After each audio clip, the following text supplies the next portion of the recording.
ஒரு பேங்க் கதவை உடைச்சு உள்ள போய் திருடி இருக்கான். ஆனா அவன் அதோட நிறுத்தல, கண்டிப்பா திருடுவான். தமிழக சட்டசபை தேர்தல் ஏப்ரல் 23ஆம் தேதி ஒரே கட்டமாக நடந்தது.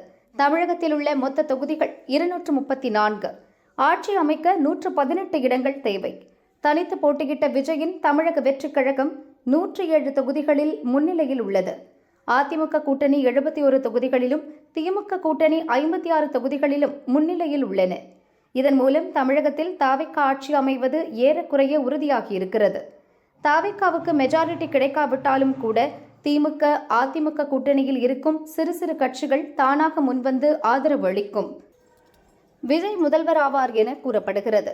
அதற்கான பேச்சுவார்த்தைகள் இப்போதே திரைமறைவில் நடந்து வருவதாக தாவேகா வட்டாரங்கள் தெரிவிக்கின்றன. அதிமுக கூட்டணி 2வது இடத்தை பிடித்துள்ளது. பல எக்ஸிட் போல் கருத்து கணிப்புகளில் திமுக மீண்டும் ஆட்சியை பிடிக்கும் என கணிக்கப்பட்டது. ஆனால் திமுக கூட்டணி 3வது இடத்துக்கு தள்ளப்பட்டு அதிர்ச்சி தோல்வியை சந்தித்துள்ளது. அரசு ஊழியர்களின் நீண்ட நாள் கோரிக்கையான பழைய பென்ஷன் திட்ட கோரிக்கையை கடைசி நேரத்தில் முதல்வர் ஸ்டாலின் ஏற்றுக்கொண்டார். பல கட்சிகளை ஒருங்கிணைத்து மெகா கூட்டணி அமைத்தார். ஆனால் அதுவும் கை கொடுக்கவில்லை. திமுக கூட்டணி பெரிதும் நம்பியிருந்த சிறுபான்மை வாக்காளர்களும் கூட தாவேகாவுக்கு மாறி ஓட்டு போட்டுள்ளனர்.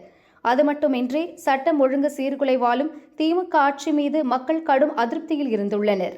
இதையெல்லாம் சேர்ந்துதான் திமுக கூட்டணிக்கு தோல்வியை கொடுத்துள்ளது. முதல்வர் ஸ்டாலின், துணை முதல்வர் உதயநிதி மற்றும் பெரும்பாலான அமைச்சர்கள் தோல்வி முகத்தில் இருப்பதை பார்க்கும்போது திமுக ஆட்சி மீது எந்த அளவுக்கு மக்கள் வெறுப்பில் இருந்துள்ளனர் என்பது தெள்ளத் தெளிவாகிறது.